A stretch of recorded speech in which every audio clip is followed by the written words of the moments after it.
नमस्कार, current news में आपका स्वागत है। मैं हूं आतिफा काजी। इस सेगमेंट में हम उन खास और जरूरी खबरों की चर्चा करते हैं जो आपकी परीक्षा के लिहाज से बेहद अहम साबित हो सकती हैं। ये बीते हफ्ते की वो बड़ी खबरें होती हैं जिनके इर्द गिर्द आपकी परीक्षा के सवाल बनाए जा सकते हैं। तो आइए सबसे पहले हेडलाइंस पर डालते हैं नजर। नेशनल रिसर्च फाउंडेशन विधेयक 2023 को केंद्रीय मंत्रिमंडल की मिली मंजूरी। मानसून सत्र में संसद में होगा पेश। एनआरएफ नामक शीर्ष निकाय की होगी स्थापना। सफेद दुम वाले गिद्धों की आबादी में आई गिरावट, शोध में हुआ खुलासा। एक खास इलाके में सिमटी है इनकी आबादी। ग्रीन हाइड्रोजन पर आयोजित हुआ अंतर्राष्ट्रीय सम्मेलन, कई देशों के विशेषज्ञ हुए शामिल। ग्रीन हाइड्रोजन को बढ़ावा देना है मकसद। भारत में सिंगापुर एक्सचेंज निफ्टी ने शुरू किया अपना कारोबार। भारत और सिंगापुर के पूंजी बाजारों को जोड़ना है मकसद। नेशनल स्टॉक एक्सचेंज से हुआ है 5 साल का अनुबंध। और इसरो ने लॉन्च व्हीकल के साथ जोड़ा चंद्रयान-3 स्पेसक्राफ्ट। इसी महीने होनी है चंद्रयान-3 मिशन की लॉन्चिंग। कई नई तकनीकों का किया गया है इस्तेमाल।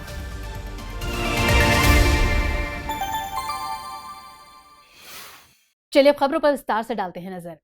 हाल ही में केंद्रीय मंत्रिमंडल ने नेशनल रिसर्च फाउंडेशन विधेयक 2023 को संसद में पेश करने की मंजूरी दी है। इसके आगामी मानसून सत्र में संसद में पेश किए जाने की उम्मीद है। संसद की मंजूरी के बाद यह कानून देश में वैज्ञानिक अनुसंधान को उच्च स्तरीय रणनीतिक दिशा प्रदान करने के लिए एनआरएफ यानी नेशनल रिसर्च फाउंडेशन नामक शीर्ष निकाय की स्थापना करेगा।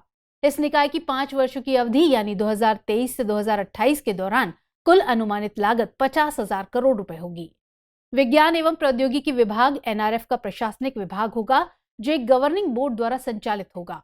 इस बोर्ड में विभिन्न विषयों से संबंधित शोधकर्ता और पेशेवरों को भी शामिल किया जाएगा।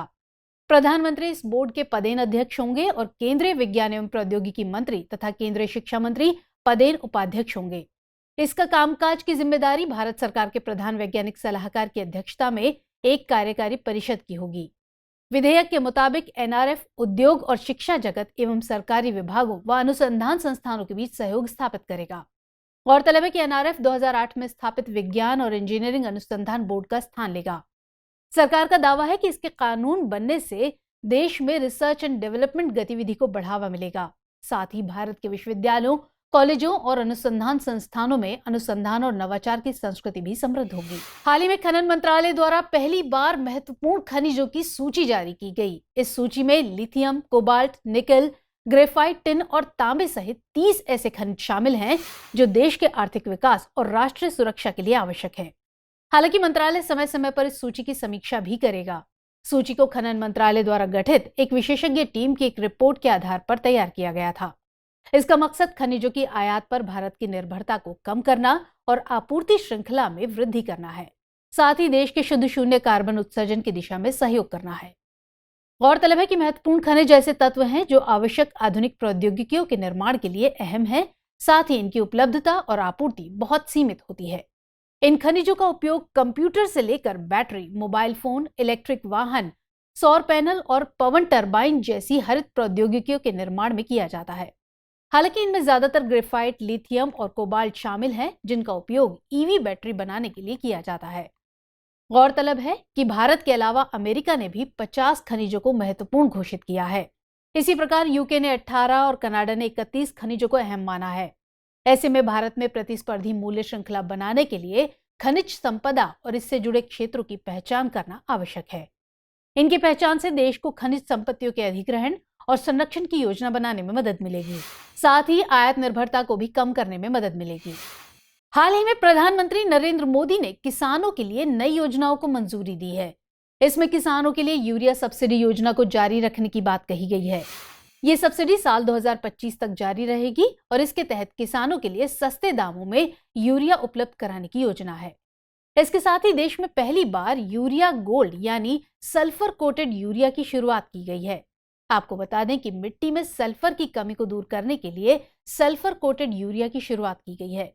इसे वर्तमान में उपयोग होने वाले नीम कोटेड यूरिया से अधिक किफायती और बेहतर माना जा रहा है। ये पहल किसानों की आय में बढ़ोतरी में सहायता करेगी। इसके साथ ही प्राकृतिक और जैविक खेती की दिशा में भी कदम बढ़ाए जाएंगे। आपको बता दें कि रासायनिक उर्वरक के संतुलित उपयोग को बढ़ावा देने के लिए कई कार्यक्रमों का आयोजन किया जाएगा। इसके लिए पीएम प्रणाम योजना की शुरुआत की जाएगी और इस योजना का उद्देश्य राज्य को गैर रासायनिक उर्वरकों के इस्तेमाल के लिए प्रोत्साहित करना है।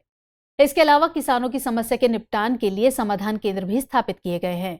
केंद्र का नाम प्रधानमंत्री किसान समृद्धि केंद्र रखा गया है।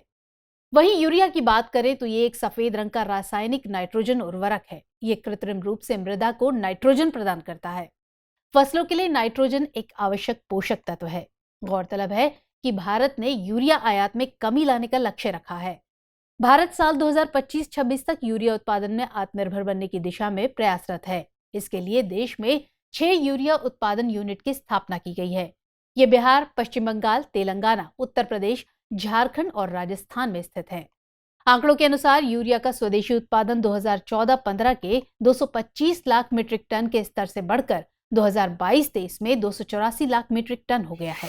हाल ही में आरबीआई ने फाइनेंशियल स्टेबिलिटी रिपोर्ट जारी की है। रिपोर्ट के मुताबिक वैश्विक चुनौतियों के बावजूद भारतीय अर्थव्यवस्था को मजबूत माइक्रो इकोनॉमिक फंडामेंटल का समर्थन मिल रहा है। साथ ही मुद्रास्फीति और चालू खाता घाटे में कमी, विदेशी मुद्रा भंडार में वृद्धि आदि अर्थव्यवस्था के विकास को बनाए रखने में मदद कर रही है।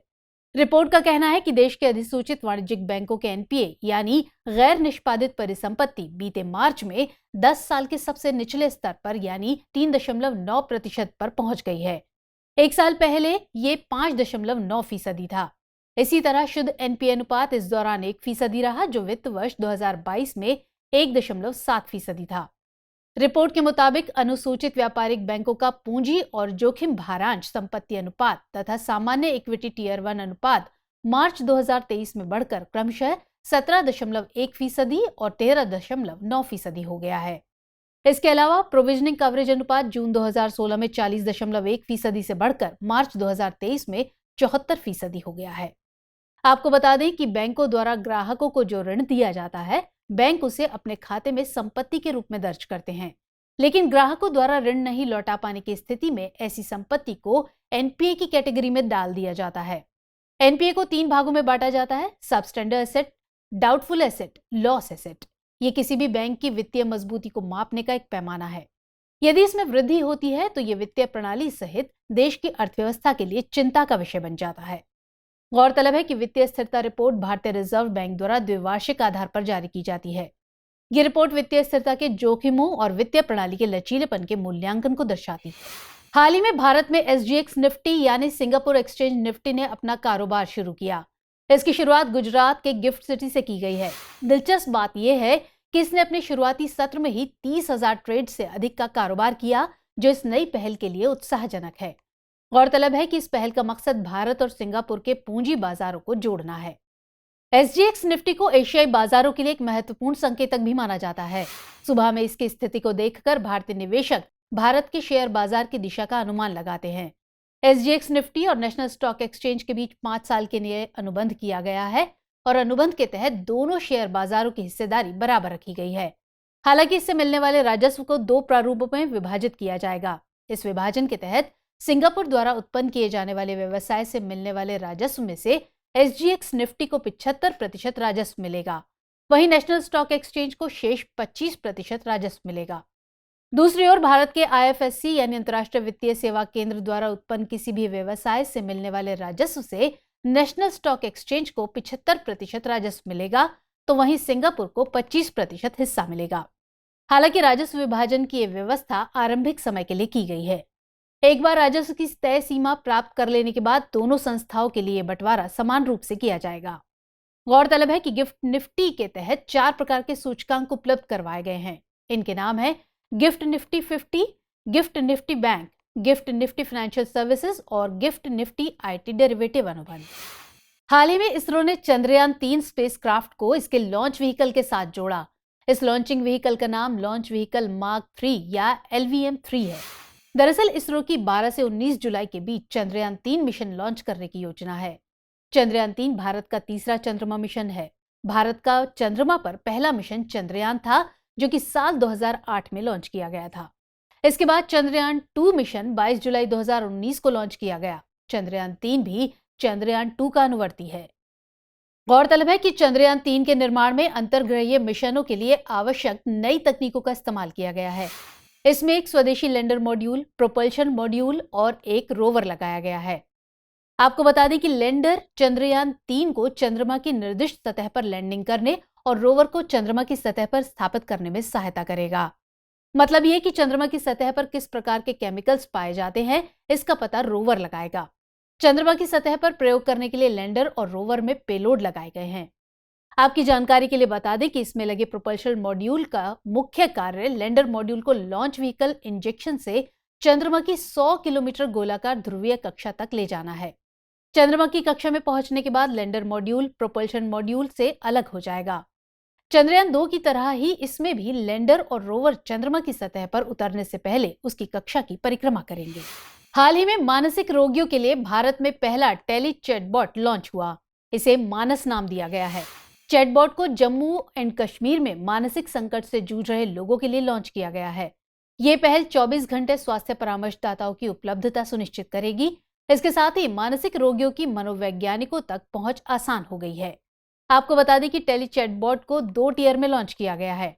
टियर 1 में राज्य टेलीमानस सेल शामिल हैं, जिसमें प्रशिक्षित परामर्शदाता और मानसिक स्वास्थ्य विशेषज्ञ होंगे।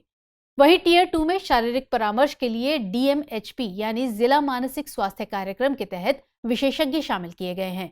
इसमें ऑडियो तथा वीडियो कॉल के माध्यम से परामर्श दिया जा सकता है। मानसिक स्वास्थ्य सेवाओं में सुधार कार्य राष्ट्रीय मानसिक स्वास्थ्य और तंत्रिका विज्ञान संस्थान बेंगलुरु को सौंपा गया है। इसके साथ ही ये संस्थान चिकित्सा अधिकारियों और नर्सिंग स्टाफ के प्रशिक्षण और क्षमता निर्माण का भी जिम्मा संभालेगा। वहीं चैटबॉट की बात करें तो इसका अर्थ होता है बातचीत करने वाला रोबोट। हालांकि ये कोई फिजिकल रोबोट नहीं होता है, ये एक प्रकार का कंप्यूटर प्रोग्राम है। आपको बता दें कि चैटबॉट मुख्यतः 2 प्रकार के होते हैं। इनमें से एक है रूल बेस्ड चैटबॉट। इस प्रकार के चैटबॉट अपनी सीमित जानकारी के अनुसार ही जवाब दे सकते हैं, जबकि दूसरा है AI बेस्ड चैटबॉट। ये चैटबॉट कृत्रिम बौद्धिकता के अनुसार सवालों के जवाब देते हैं। मौजूदा समय में कई कंपनियों ने अपने अपने AI बेस्ड चैटबॉट लॉन्च किए हैं, जैसे गूगल का एलेक्सा, एप्पल का सीरी चैटबॉट आदि। हाल ही में केंद्र सरकार ने ग्रीन क्रेडिट्स प्रोग्राम की शुरुआत की। मिशन लाइफ के अंतर्गत ये योजना शुरू की गई है। पर्यावरण, वन और जलवायु परिवर्तन मंत्रालय ने कार्यक्रम से संबंधित अधिसूचना जारी की है। इस योजना का मुख्य उद्देश्य पर्यावरण के लिए सकारात्मक कार्य करने हेतु विभिन्न क्षेत्रों को प्रोत्साहित करना है। इस योजना को कई चरणों में लागू किया जाएगा। शुरुआती चरण में ये 8 क्षेत्रों में लागू किया जाएगा। इन 8 क्षेत्रों में वृक्षारोपण आधारित, जल आधारित, सतत कृषि आधारित, वायु प्रदूषण न्यूनीकरण आधारित ग्रीन क्रेडिट शामिल हैं। इसके अलावा मैंग्रोव संरक्षण, वेस्ट मैनेजमेंट आधारित, इको मार्क आधारित और सतत भवन और बुनियादी ढांचे पर आधारित ग्रीन क्रेडिट भी इस सूची में शामिल है। योजना के तहत वृक्षारोपण तथा अन्य गतिविधियों की सहायता से हरित क्षेत्र का दायरा बढ़ाया जाएगा। इसके अलावा पानी का सदुपयोग और जल संरक्षण पर भी विशेष ध्यान दिया जाएगा। ग्रीन क्रेडिट प्रोग्राम के तहत वेस्ट मैनेजमेंट और प्रदूषण कम करने वाली गतिविधियों को बढ़ावा देने की योजना है। इसके साथ ही सतत कृषि आधारित ग्रीन क्रेडिट प्रोग्राम में उत्पादकता और मृदा स्वास्थ्य को बेहतर बनाने की दिशा में कदम उठाए जाएंगे। आपको बता दें कि ग्रीन क्रेडिट प्रोग्राम में मैंग्रोव के संरक्षण को भी शामिल किया गया है। गौरतलब है कि ग्रीन क्रेडिट प्रोग्राम के अंतर्गत घरेलू बाजार में कार्बन उत्सर्जन में कटौती पर जोर दिया जाएगा। साथ ही ग्रीन क्रेडिट आपस में व्यापार के लिए उपलब्ध होंगे। क्रेडिट्स को अर्जित कर इन्हें घरेलू बाजार में बिक्री के लिए रख सकते हैं। वहीं मिशन लाइफ की बात करें तो इसके तहत संवेदनशील पारिस्थितिक तंत्रों में सिंगल यूज प्लास्टिक के उपयोग को कम करने पर जोर दिया गया है। हाल ही में भारतीय गिद्धों पर एक शोध हुआ। शोध के अनुसार सफेद दुम वाले गिद्धों की आबादी लगभग एक ही सीमा तक सीमित है। अध्ययन 2013 को लेकर 2017 के बीच नीलगिरी के सिगुर पठार क्षेत्र में किया गया। शोध में गिद्धों की जनसंख्या के ठहराव पर प्रकाश डाला गया है। शोध के अनुसार सिगुर के पठारी क्षेत्र में इनकी जनसंख्या साल 2017 में चरम पर थी। आंकड़ों के अनुसार साल 2017 में इस क्षेत्र में 167 सफेद दुम वाले गिद्ध निवास करते थे। हालांकि वर्ष 2013 से 2017 के बीच में इस क्षेत्र में 46 गिद्धों की मृत्यु भी हुई। इनकी मृत्यु के पीछे कई कारण बताए गए हैं। मवेशियों में डाइक्लोफेनाक और कुछ अन्य गैर स्टेरॉयडल एंटी इन्फ्लेमेटरी ड्रग्स के उपयोग के कारण देश में सफेद दुम वाले गिद्ध और अन्य गिद्ध प्रजातियां नष्ट हो गई हैं। असल में मृत जंतु गिद्ध का आहार होते हैं। ऐसे में इन जहरीले ड्रग्स से मृत हुए मवेशियों के मांस के सेवन से गिद्धों की भी मृत्यु हो रही है। इसके अलावा पेड़ों की कटाई के कारण गिद्धों के लिए पर्याप्त निवास स्थान नहीं मिल पाता। इसके कारण भी इनकी आबादी में गिरावट देखी गई है। आपको बताते हैं कि गिद्ध की इस प्रजाति को जिप्स बेंगालेंसिस के नाम से भी जाना जाता है। गिद्धों की ये प्रजाति IUCN की रेड लिस्ट में क्रिटिकली एंडेंजर्ड प्रजाति के तौर पर शामिल है। IUCN के अनुसार साल 2019 तक भारत में सफेद दुम वाले गिद्धों की संख्या 6000 थी। मीडिया खबरों के मुताबिक ISA यानी अंतर्राष्ट्रीय सीबेड अथॉरिटी खनन से जुड़ी वार्ताओं को फिर से शुरू करने की तैयारी में है। इस बार हरित ऊर्जा संक्रमण से जुड़े बिंदुओं को भी चर्चा में शामिल करने की योजना है। खनन से तात्पर्य 200 मीटर नीचे गहरे समुद्र से खनिज निकालने की प्रक्रिया से है। ये कुल समुद्री तल के लगभग 2/3 हिस्से को कवर करता है। इसके तहत समुद्र के तल से खनिज भंडार और धातुओं को निकाला जाता है। ये खनन 3 प्रकार के होते हैं: समुद्र तल से पॉलीमेटेलिक नोड्यूल को निकालना, सल्फाइड जमा का खनन करना और चट्टान से कोबाल्ट क्रस्ट को अलग करना। गौरतलब है कि समुद्र के नीचे गहरे पानी में तलछट जमाव को पॉलीमेटेलिक नोड्यूल्स कहते हैं। इसमें मुख्य रूप से आयरन ऑक्सी हाइड्रोक्साइड और मैंगनीज ऑक्साइड अवक्षेपित होते हैं। इन पर nickel, cobalt, copper, titanium, manganese और रेयर अर्थ मेटल जैसी धातुएं मौजूद होती हैं। आपको बता दें कि इंटरनेशनल सीबेड अथॉरिटी की स्थापना 16 नवंबर 1994 को की गई थी। ये एक स्वायत्त अंतर सरकारी निकाय है। ISA राष्ट्रीय अधिकार क्षेत्र की सीमाओं से परे अंतर्राष्ट्रीय समुद्र में खनन संबंधी गतिविधियों के आयोजन, नियंत्रण और विनियमन का कार्य करता है। इसका मुख्यालय जमैका में स्थित है। समुद्री साधनों के उपयोग के लिए UNCLOS यानी United Nations Convention on the Law of the Sea की स्थापना की गई है। संयुक्त राष्ट्र द्वारा इस कानून को साल 1982 में लाया गया था, जो नवंबर 1994 में लागू हुआ। भारत साल 1995 में इसका हस्ताक्षरकर्ता देश बना था। हाल ही में केंद्र सरकार ने मानव तस्करी से निपटने और पीड़ितों के पुनर्वासन के लिए सीमावर्ती क्षेत्रों में इंफ्रास्ट्रक्चर के निर्माण में मदद करने का फैसला लिया है। इसके तहत महिला एवं बाल विकास मंत्रालय राज्यों और केंद्र शासित प्रदेशों को वित्तीय सहायता प्रदान करेगा। इन पुनर्वासित भवनों में पीड़ितों को आश्रय, भोजन, कपड़े, प्राथमिक स्वास्थ्य सुविधाएं आदि मुहैया कराई जाएंगी। असल में भारत मानव तस्करी का स्रोत होने के साथ साथ प्रमुख गंतव्य देश भी है। राष्ट्रीय अपराध रिकॉर्ड ब्यूरो यानी NCRB के नवीनतम आंकड़ों के अनुसार साल 2021 में भारत में हर दिन 8 बच्चों की तस्करी की गई। अमेरिकी विदेश विभाग द्वारा जारी मानव तस्करी रिपोर्ट 2022 मानव तस्करी के मामले में भारत को टियर 2 के रूप में वर्गीकृत करती है। टियर 2 में उन देशों को रखा जाता है जहां तस्करी के मामले तेजी से बढ़ रहे हों और सरकार उन्हें कम करने में नाकाम रही हो। गौरतलब है कि भारतीय संविधान के अनुच्छेद 23(1) के तहत मानव तस्करी को निषिद्ध घोषित किया गया है। इसके अलावा व्यावसायिक यौन शोषण संबंधी तस्करी की रोकथाम के लिए अनैतिक व्यापार रोकथाम अधिनियम 1956 और बच्चों को यौन दुर्व्यवहार और शोषण से बचाने के लिए पॉक्सो एक्ट 2012 भी अमल में लाया जा रहा है। महिला एवं बाल विकास मंत्रालय देश के हर जिले में मानव तस्करी रोधी इकाइयों की स्थापना कर रहा है। क्योंकि ज्यादातर मानव तस्करी देश के सीमावर्ती इलाकों के आसपास होती है, इसलिए BSF और SSB जैसे सीमा सुरक्षा बलों में भी इन इकाइयों की स्थापना की गई है। बीते दिनों 5 से 7 जुलाई के दौरान नई दिल्ली में ग्रीन हाइड्रोजन पर अंतर्राष्ट्रीय सम्मेलन आयोजित किया गया। इसका उद्देश्य हरित हाइड्रोजन के क्षेत्र में स्थायी तंत्र को बढ़ावा देना था। साथ ही हाइड्रोजन उत्पादन, भंडारण, वितरण और व्यावहारिक अनुप्रयोगों पर चर्चा की सुविधा प्रदान करना था। ये सम्मेलन पेट्रोलियम और प्राकृतिक गैस मंत्रालय, वैज्ञानिक और औद्योगिक अनुसंधान परिषद, सरकार के प्रमुख वैज्ञानिक सलाहकार के कार्यालय और भारतीय उद्योग परिसंघ के सहयोग से नवीन और नवीकरणीय ऊर्जा मंत्रालय द्वारा आयोजित किया गया। इस सम्मेलन में America, Japan, Germany, Switzerland, Africa और अन्य देशों के विशेषज्ञ शामिल हुए। गौरतलब है कि 4 जनवरी 2023 को भारत ने राष्ट्रीय हरित हाइड्रोजन मिशन लॉन्च किया था। यह मिशन हरित हाइड्रोजन के व्यावसायिक उत्पादन को प्रोत्साहित करने और भारत को इसका शुद्ध निर्यातक बनाने हेतु एक कार्यक्रम है। इसका लक्ष्य भारत को हरित हाइड्रोजन उत्पादन, उपयोग और निर्यात के लिए एक वैश्विक केंद्र के रूप में स्थापित करना है। असल में स्वच्छ वैकल्पिक ईंधन के लिए हाइड्रोजन पृथ्वी पर उपलब्ध सबसे प्रचुर तत्वों में से एक है। ग्रीन हाइड्रोजन का निर्माण जल के इलेक्ट्रोलिसिस द्वारा किया जाता है। इसका कार्बन फुटप्रिंट कम होता है, या यूं कहे कि ये बहुत कम कार्बन उत्सर्जन करती है। इसलिए सरकार ईंधन के रूप में ग्रीन हाइड्रोजन के उपयोग को बढ़ावा देने पर जोर दे रही है। ये 2070 तक नेट जीरो एमिशन हासिल करने के लक्ष्य में भी योगदान देगा। तो चलिए खबरों के बाद अब बुलेटिन से जुड़े 5 सवालों पर डालते हैं एक नजर। करंट न्यूज बुलेटिन पर आधारित प्रश्न इस प्रकार है। पहला प्रश्न है, निम्नलिखित कथनों पर विचार कीजिए। खनन मंत्रालय ने महत्वपूर्ण खनिजों की सूची जारी की है। यह सूची दूसरी बार जारी की गई है। इस सूची में 50 खनिज शामिल हैं। उपर्युक्त में से कितने कथन सही हैं? केवल 1, केवल 2, सभी 3 या कोई भी नहीं? अगला प्रश्न है, यूरिया सब्सिडी योजना के संदर्भ में निम्नलिखित कथनों पर विचार कीजिए। यह सब्सिडी साल 2030 तक जारी रहेगी। देश में दूसरी बार यूरिया गोल्ड की शुरुआत की गई है। इसके लिए देश में 8 यूरिया उत्पादन यूनिट की स्थापना की गई है। उपर्युक्त में से कितने कथन सही नहीं है? केवल 1, केवल 2, केवल 3, उपरोक्त सभी। अगला प्रश्न है, चंद्रयान 3 के संदर्भ में निम्नलिखित कथनों पर विचार कीजिए। इसमें लैंडर और रोवर शामिल होंगे। लॉन्चिंग व्हीकल का नाम लॉन्च व्हीकल मार्क 3 है। भारत ने चांद पर पहला मिशन साल 2010 में भेजा था। उपर्युक्त में से कितने कथन सही हैं? केवल 1, केवल 2, केवल 3 या कोई भी नहीं। अगला प्रश्न है, सफेद दुम वाले गिद्धों के विषय में निम्नलिखित कथनों पर विचार कीजिए। इस प्रजाति को जिप्स बेंगालेसिस के नाम से भी जाना जाता है। IUCN की रेड लिस्ट में यह क्रिटिकल इंडेंजर्ड प्रजाति के तौर पर शामिल है। उपर्युक्त में से कौन सा से कथन सही है? केवल 1, केवल 2, 1 और 2 दोनों, ना तो 1 ना ही 2।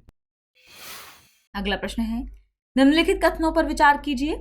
मुंबई में ग्रीन हाइड्रोजन पर अंतर्राष्ट्रीय सम्मेलन आयोजित किया गया।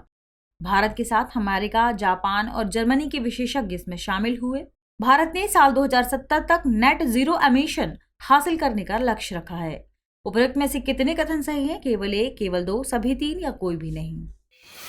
तो फिलहाल इस बुलेटिन में इतना ही। खबरों को विस्तार से पढ़ने के लिए विजिट करें www.drishtieyes.com पर। साथ ही दृष्टि आइज के हिंदी, अंग्रेजी यूट्यूब चैनल और दृष्टि PCS यूट्यूब चैनल को लाइक, शेयर और सब्सक्राइब करना ना भूलें।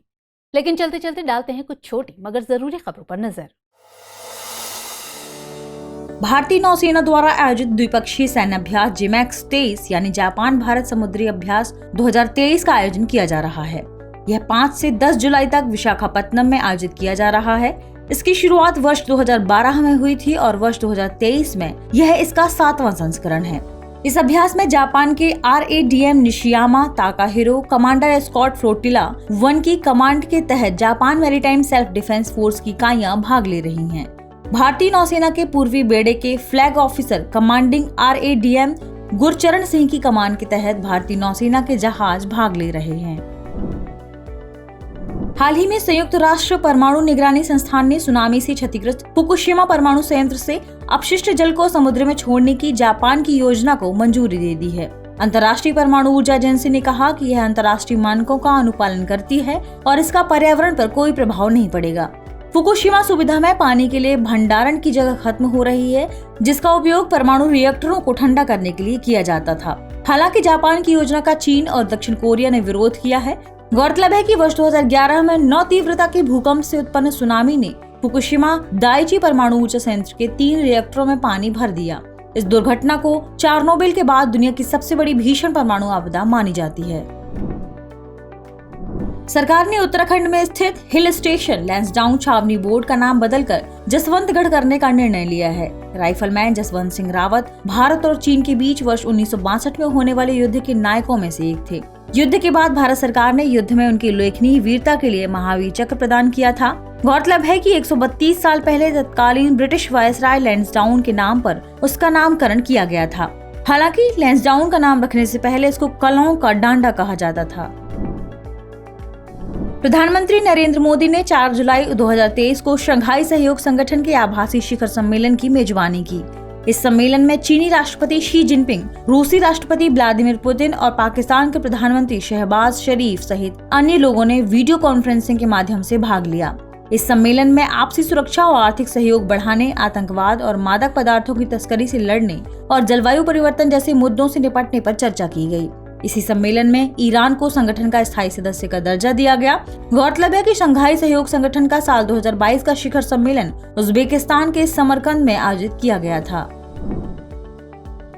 हाल ही में केंद्रीय पर्यावरण, वन एवं जलवायु परिवर्तन मंत्री भूपेंद्र सिंह ने भारत में पाई जाने वाली विभिन्न प्रजातियों का डेटाबेस जारी किया। इस डेटाबेस को जूलॉजिकल सर्वे ऑफ इंडिया द्वारा संकलित किया गया है। भारत ने 2022 में अपने जीव जंतु डेटाबेस में 664 पशु प्रजातियां जोड़ी हैं। साथ ही वनस्पतियों की 339 प्रजातियां जोड़ी गई हैं। 664 पशु प्रजातियों से 467 नई प्रजातियां और 197 नए रिकॉर्ड हैं। गौरतलब है कि नए रिकॉर्ड के तहत वैसी प्रजातियों को शामिल किया गया है जो भारत में पहली बार पाई गई हैं। बता दें कि वर्ष 2022 में जानवरों और पौधों की सबसे ज्यादा नई प्रजातियों की खोज केरल से हुई है। हाल ही में केंद्रीय मंत्रिमंडल ने डिजिटल पर्सनल डेटा प्रोटेक्शन विधेयक को मंजूरी दे दी। इस बिल को 20 जुलाई से शुरू होने वाले मानसून सत्र में विधेयक को संसद में पेश किया जाएगा। डेटा संरक्षण कानून भारतीय निवासियों के व्यक्तिगत डेटा के प्रबंधन के लिए मानदंड निर्धारित करेगा। भारत के हालिया व्यापारिक डेटा के विश्लेषण से पता चला है कि यूक्रेन युद्ध शुरू होने के बाद रियायती दर पर रूसी कच्चे तेल की खरीद भारतीय व्यापार के लिए लाभदायक साबित हुई है। इसके माध्यम से भारतीय तेल रिफाइनरों ने मई 2023 तक 14 महीनों में कम से कम $7.17 बिलियन की विदेशी मुद्रा की बचत की है। गौरतलब है कि भारत कच्चे तेल का दुनिया का तीसरा सबसे बड़ा उपभोक्ता है। भारत अपनी 85% से अधिक तेल जरूरतों को पूरा करने के लिए इसके आयात पर निर्भर है। भारतीय और अमेरिकी नौसेना के बीच बचाव और विस्फोट आयुध निपटान अभ्यास साल्वेक्स 26 जून से 6 जुलाई तक आयोजित किया गया। यह इस अभ्यास का 7वां संस्करण है जिसे केरल के कोच्चि में आयोजित किया गया। इस अभ्यास को वर्ष 2005 में शुरू किया गया था। उत्तर प्रदेश में स्थित राष्ट्रीय चंबल अभयारण्य में एक डॉल्फिन अभयारण्य क्षेत्र प्रस्तावित किया गया है। इस क्षेत्र में 78 से अधिक डॉल्फिन की मौजूदगी देखी गई है। हालांकि पूरे चंबल नदी की बात करें तो बाहर रेंज में 24 डॉल्फिन और इटावा रेंज में 147 यानी कुल 171 डॉल्फिन मौजूद हैं। राष्ट्रीय चंबल अभयारण्य 635 वर्ग किलोमीटर में फैला हुआ है। इसका विस्तार मध्य प्रदेश, राजस्थान और उत्तर प्रदेश में है। हाल ही में G20 space economy leader meeting Bharat के बेंगलुरु में शुरू हुई। इसकी मेजबानी भारत का अंतरिक्ष विभाग कर रहा है। गौरतलब है कि G20 space economy leaders meeting का यह 4था संस्करण है। इस मीटिंग में G20 देशों और 9 आमंत्रित देशों के नेता शामिल हो रहे हैं। इस मीटिंग का मकसद अंतरिक्ष क्षेत्र में अंतर्राष्ट्रीय सहयोग बढ़ाने पर ध्यान केंद्रित करना है। मीडिया रिपोर्ट के मुताबिक 100 से अधिक चोरी हुई पुरावशेष अमेरिका द्वारा भारत को लौटाए जा रहे हैं। इसमें एक BC के एक टेराकोटा यक्षी पट्टिका शामिल है जो पूर्वी भारत से चोरी हो गई थी। इस सूची में गुजरात के संगमरमर से बना लघु जैन मंदिर भी शामिल है। माना जाता है कि इस मंदिर का नामकरण 12वीं और 13वीं शताब्दी के बीच हुआ था। साथ ही बलुआ पत्थर से बनी विष्णु और लक्ष्मी की 11वीं शताब्दी की मूर्ति और लगभग इसी समय की खड़ी सूर्य मूर्ति भी भारत वापस आ रही है। हाल ही में संयुक्त अरब अमीरात के RAKEZ यानी रास अल खैमाह इकोनॉमिक जोन और भारत के ICFA यानी Indian chamber of food and agriculture ने एक समझौता ज्ञापन पर दस्तखत किए हैं। इसका मकसद खाद्य और कृषि क्षेत्रों में पारस्परिक विकास को बढ़ावा देना है। समझौते के अनुसार दोनों देश सम्मिलित रूप से कृषि क्षेत्र में नवाचार बढ़ाने का प्रयास करेंगे। इसके अलावा RAKEZ और ICFA सक्रिय रूप से कृषि और खाद्य कंपनियों में निवेश करेंगे और उन्हें बढ़ावा देंगे। साथ ही ये समझौता दोनों देशों के बीच अनुसंधान और विकास को बढ़ावा देने पर केंद्रित है। इसमें मुख्य रूप से कृषि नवाचार, फसल सुधार, टिकाऊ कृषि पद्धतियों और खाद्य प्रसंस्करण प्रौद्योगिकियों पर फोकस किया गया है। हमारी टीम कोशिश करती है कि आपको दी गई खबरों में एक भी गलती ना हो, लेकिन यदि किसी सोर्स या ह्यूमन एरर की वजह से ऐसी गलती हो जाती है तो इस वीडियो के कमेंट बॉक्स में उस गलती को सुधार कर पिन कर दिया जाता है और यह आपको कमेंट बॉक्स में सबसे ऊपर दिखाई देता है।